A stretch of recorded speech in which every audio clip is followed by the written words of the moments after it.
This is lesson 12 for group 1. This is scale factor as a percent for a scale drawing. And part of this I'm going to use with the computer screen, and the other part I'm going to have to do on paper because it's going to require using the pictures and drawings. So let's get going. This one shouldn't be too long, hopefully. Just a little bit of drawing and some review of things we did before from the first module. So let's get going. Opening exercise. So it says compare the corresponding lengths of figure A to the original octagon in the middle. Is this an example of a particular type of scale drawing called a blank? Explain why it's called that. Okay, so let's take a look at the original, which is in the middle. That's the original drawing. And then we have the figure A, which is above it. So go ahead and write your answer down. What is that called from the original drawing to figure A?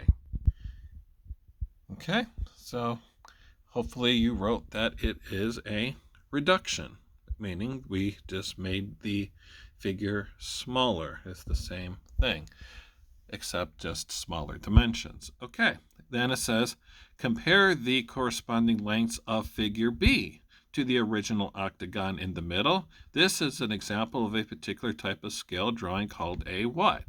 All right, so I have the original there, and then I have figure B.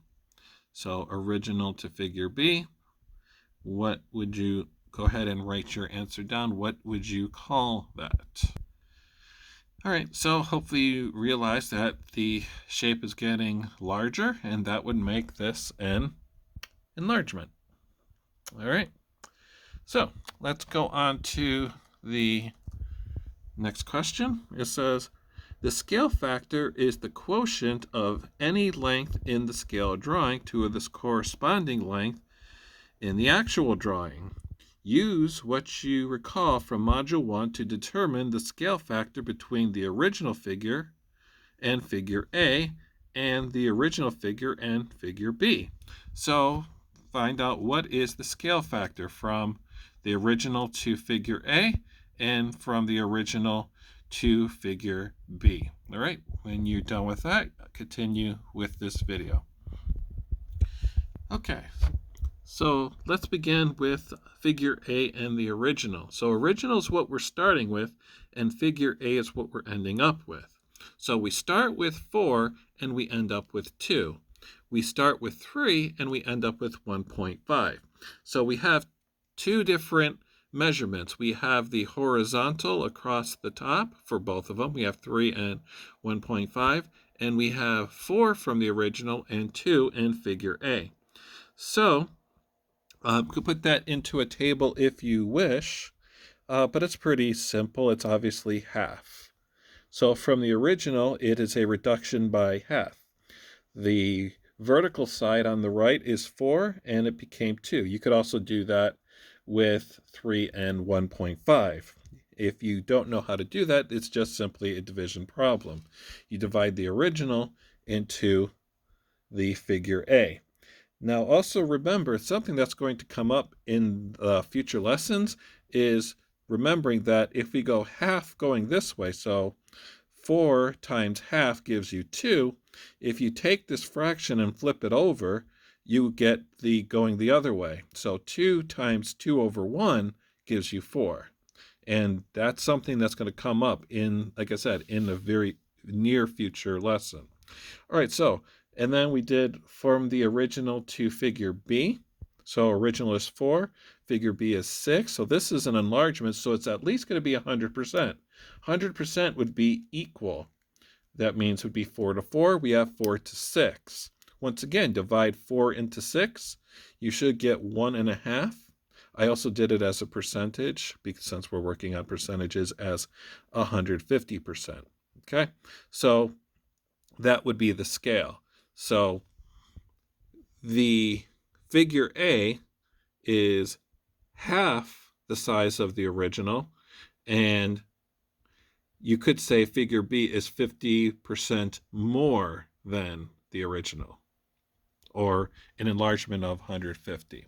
Okay? All right, so let's go to the next part, and this is where we're going to have to kind of... Oh, we basically already did that. So this is going to require the use of the figure. So in order to do this, a really good idea is to figure out what the measurements are for the sides. So we have these, the top and bottom, which are horizontal. That's pretty easy. You just count the squares. Now we have the exact same thing on the right and left. Those are both equal as well. So we want to count up what those are going vertically. The only issue with this, and this is going to come up in this lesson, is we also need to take care of the diagonals. And we need to count the diagonals not just vertically or horizontally, but we have to figure out how far do they go in terms of vertically and how far do they go horizontally. This will be really the only difficult part of this lesson, is doing the diagonals. And all four diagonals will be exactly the same because it's a regular shape. So those sides will be the same, just like the left and right and top and bottom are the same. So go ahead and write your numbers down, and that'll definitely help you out with the work that you're going to have to do. So for the top, bottom, left, right, you just have to write horizontally and vertically because they are horizontal and vertical lines. This is horizontal, these are verticals. But the diagonals are both horizontal and vertical. That's what diagonal means. It's not going straight up and down. It's not going straight left and right. It's going up and down and left and right. That's what diagonal means. So figure out what this is. How far does it go vertically? You could start it from here or there. It doesn't really matter. Like I said, they'll all be the same. How far does it go vertically and how far does it go horizontally? Okay, so when you have those figures for all four, for the top and bottom, those will be the same. Left and right, those will be the same. And then for the diagonals, how far it goes up and down and left and right, then we will continue. Okay? So write that down. You could write it right in this spot for section A. Okay, so if you did your counting, so the top and bottom of the shape is 12 units. Okay? The left and right is 4 units, and the diagonals is 4 horizontal and 4 vertical. Okay? So when we do the next part, you'll see kind of what they want. So it says, to create the head of the snowman, make a scale drawing of the middle of the snowman with a scale factor of 75%. Calculate the new lengths in units for the width, neck, and height. Okay, so basically, since we have our measurements, we're going to take 75% of those and then figure out what the measurements of the head of the snowman is going to be. All right, so go ahead and do your calculations, and then we will continue with that. Okay, so if you did your multiplication, you just take 75%, or you could do 3/4. You might have been able to do that in your head because you got pretty simple numbers to work with 12 and 4. 75% would be 3/4, but the top and bottom would be 9. The left and right will measure 3 units, and the diagonals will go 3 horizontally and 3 vertically. So that would be the head portion of the snowman. All right, so let's keep going. And it says, to create the bottom of the snowman, make a scale drawing of the middle of the snowman. So once again, you're using the middle measurement. So just like the problem we did at the beginning with the figures, the top one was a reduction, the bottom one was an enlargement. The same thing with the snowman. So it says to create the bottom of the snowman, you're going to make a scale drawing of the middle of the snowman with a scale factor of 125%. Okay, so then calculate the new length. So same thing, just do your measurements, the top and bottom, left and right, and the diagonals. If it's 125 units, how long will each of those be? Okay, go ahead and do your figuring out.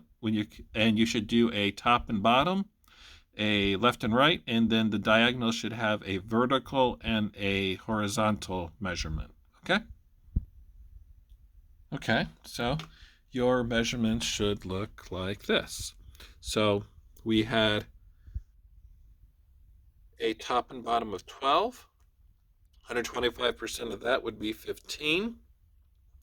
The left and right of the original, or the middle section of the snowman, was 4. So increase it by basically 25%. You would have a measurement of 5. And then the diagonals are also 5. So we're talking about scale factor here. 100% would be equal. So 125%, how much of an increase is it? It's an increase of 25%. So if you multiply 12 by 1.25, you should get 15 and 5 and for the other measurements. Just like for the last one, with the smaller measurements for the head, you would multiply it by 75% or 0.75, and that would get you the measurements of 9 and 3. Okay, so the next question, we should be able to do this one out loud without pausing. It says, is the head a reduction or an enlargement of the middle? Well, the head is at the top of the snowman, and that would be a reduction. Is the bottom a reduction or an enlargement of the middle? That is an enlargement. And then what is the significance of a scale factor as it relates to 100%? What happens when such scale factors are applied? Okay, so think about it. We just mentioned that. What happens if the scale factor was 100%? So the measurement was 12 units. If the scale factor is 100% of the original, then the copy would be a duplicate. It would also be 12 units. 100% means equal, or multiply it by 1. That doesn't mean an increase of 100%. So you got to be careful of what the wordings they're using. It's not just 100%. If it says an increase of 100%, then you would multiply it by 2, not by 1. Okay, it says use the dimensions you calculated in parts B and C to draw the complete snowman. Okay, so if you want to build a snowman, you can go ahead and do that. Use your dimensions in the drawings. You're going to have to do some of this type of stuff in your assignment, but after you have the measurements, it should be pretty obvious, except the one thing is to know that the middle of the head should be above the middle of the body of the snowman. So if it's 9 units, you got to figure out how you're going to find the middle of the snowman so that it is symmetrical. You shouldn't have the head all the way over to one side, and the same thing with the body. But let's move on with the next part, which is very similar. It's just a different type of drawing. And so it says create a scale drawing of the arrow using a scale factor of 150%.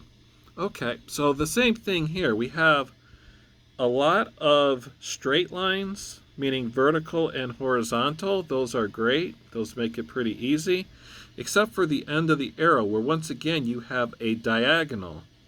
So when you do this drawing, I'm just going to allow you to do this all the way through, and then when you are finished, you can continue the video. But when you're doing the arrow, the diagonals, you have to figure out how far is it going vertically and horizontally, and then multiplying it by your scale factor to get it. Now, if it's equal, then there's no big deal. Just like with the last one, the horizontal and vertical of the diagonals were both 4. So that made it pretty easy to do the computations. The next one is going to be different after this one. So go ahead and do your drawing, and when you're ready, continue, and we'll go over that. Okay, so the left side of this arrow is 2 units, so that means on your drawing you should have made it 3 units. So 3 units, a vertical line. The longest part of this arrow from the left side to the part where the arrow starts coming out right here on this drawing is 12 units. So you multiply 12 units by 150% and you would get 18 units. So your arrow should be 18 units long. Now the only difficult part is this part of the arrow here, this vertical part. So this vertical part here is 1 unit, which is if we multiply that by 150%, we're going to get 1.5 or 1.5. So this part of your arrow, the one that you draw, should go 1 unit up and then another half. Now this is where it gets a little different because this diagonal is not equal. And the best way to do this is just to go, don't worry about going up and down, just go across. So we're starting here and we count 1 unit, 2 units, 3 units, 4 units horizontally. So it goes 4 units from this point here to this point here. So I multiply that by 150%, I get 6 units. So on your arrow, it should be 6 units long, not 4. And then vertically, we start here, so it's easier just to put it at the end, so just stay on that line, and then count it down. How many units did you go vertically to the point of the arrow? 1, 2. So that's only 2. Which means on your arrow, if you multiply 2 by 150%, you would get 3 units. So every single measurement you have to multiply by your scale. You just can't guess and think that's going to be good enough. So for this one, back here, this is 2 units. You take each measurement separately. 2 units, you multiply it by 150%. If you could do this in your head, that's fine. On your homework, you will need to show your drawings if there are any, which means you might have to take a picture of your assignment along with your work. From this point here, from left to right, it is 12 units. So we multiply 12 by 150%, and we get 18 units. So your arrow should look something like this. They didn't use a ruler all throughout, but basically that is what you are looking at. So 3 units, 18 units long, 1.5 for the back of the arrow, or the pointed part of the arrow, and then just simply count it out. So if we start over here, so that's our first, so then 1, 2, 3, 4, 5, 6, and then 1, 2, 3. And that's basically it. Okay, so that takes us to the next part, which is going to get rather confusing because now with this they are going to have a different scale vertically and horizontally. So you might say, well, that's not going to make that much of a difference, and it won't as long as you're paying attention to what you're doing. So for this one, it says the horizontal scale factor is 50%. While the vertical scale factor for this one is 25%. So what here is horizontal?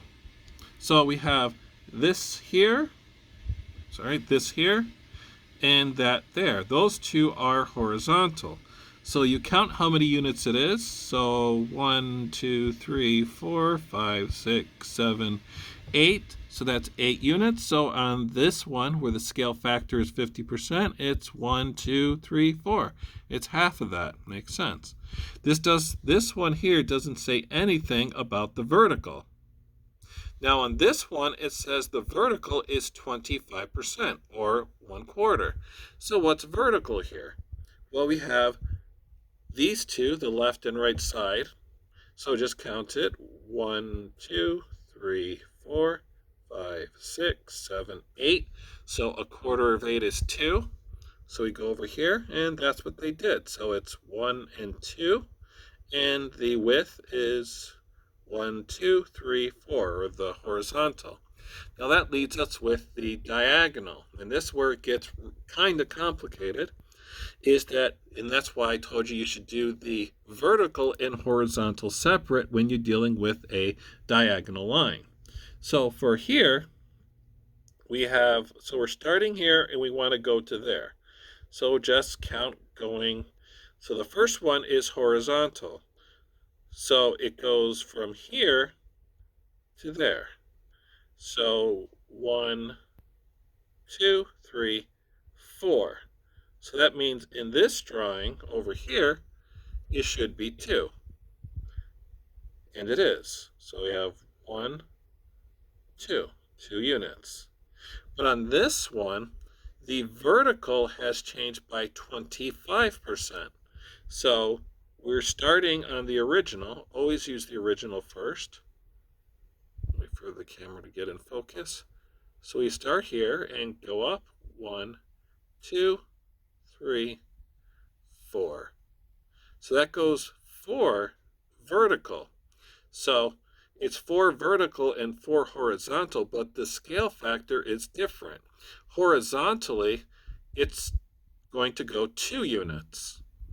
So this is not going to be a replica of this triangle. It's going to change a lot. And then from the vertical, it goes up 4. On the drawing, it should only go up 1. So that's why you have to do the horizontal and vertical separate from each other. And that's kind of what you see over here. So here in the horizontal, we have 1, 2, 3, 4 units, which is what we have over here. This scale here to here is exactly the same. I think the pen's messing it up. Okay, and going vertically, we have 1, 2, which is what we're supposed to have. But notice that the horizontal diagonal goes 1, 2 units to the middle part right there, but only rises up 1 unit. So that's really the most difficult part. Not that it's necessarily very difficult, you just have to pay attention and you got to take your time and do the computations for this. A lot of this is just writing it down and then figuring out what the measurements are. Okay, so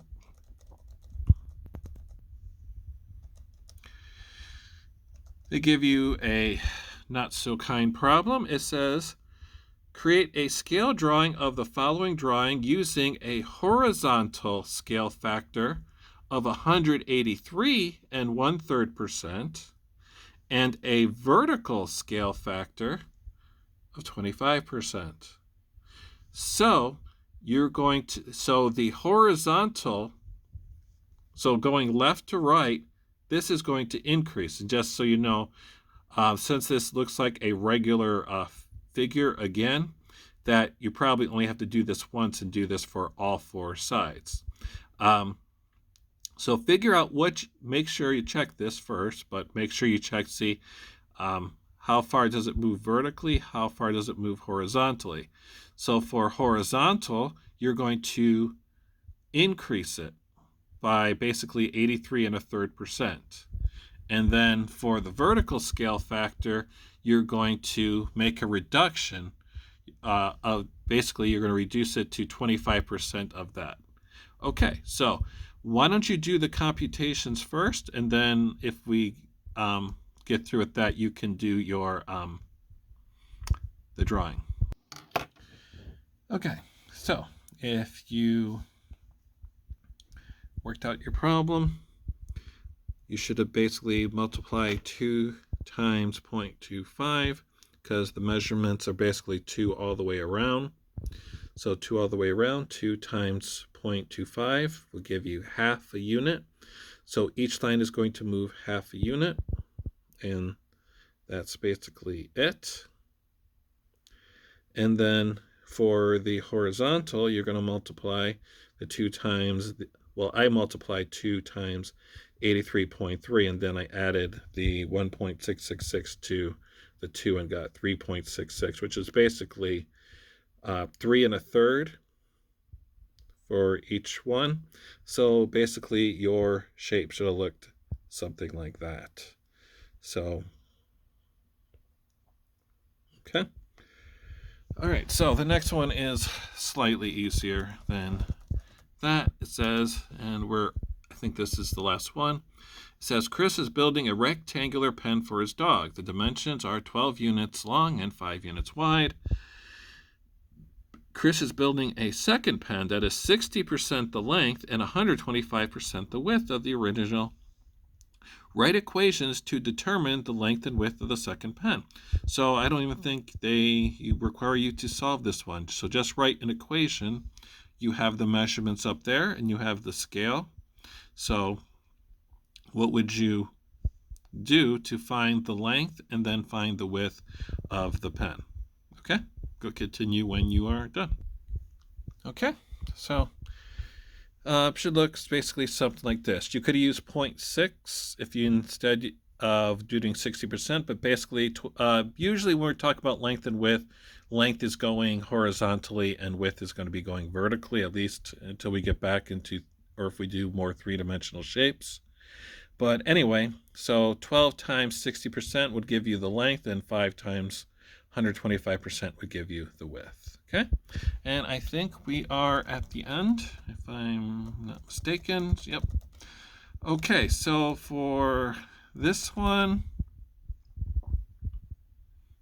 let's see. All you need to do for this is 1 and 2. Now for 1, the scale factor is the same regardless of its length and width. You can make a drawing if you wish. If you have graph paper at home, you will need graph paper. You just cannot freehand this. If not, you could just put the different measurements, so your scale measurements, on this right here. So let's say this measures, like, let's say 10, and you multiply it out and your new figure would measure, let's say 15, then you would just write 15 for this, and I would know you think this would be 15 units after you use your scale factor. Okay, so this one, again, you might have to send a picture of. You might not be able to do this in Google Documents. And for this one, it's kind of the same idea. It says create a scale drawing of the original drawing given below using a horizontal scale factor of 80% and a vertical scale factor of 175%. So the top and bottom are just horizontal, but the ones I'm most interested in are the diagonals. Just do one. These 4 should be identical to each other. So that means just do the top and bottom will be the same. So that's one problem. And then do the diagonals. But you have to tell me how much should it move vertically. So like for this one right here, it starts here. It's 1, 2, 3, 4 units vertical. What should it be on the scale drawing if the vertical scale factor is 175%? And then do the same thing for the horizontal. So a shorter assignment. So just do number 1 and 2, okay? If you have any questions, leave it below. This one's a little bit different, and we're going to be using the scale factor a little bit more as we go, okay? So like I said, any questions, make sure you write them out, and next lesson will be Thursday.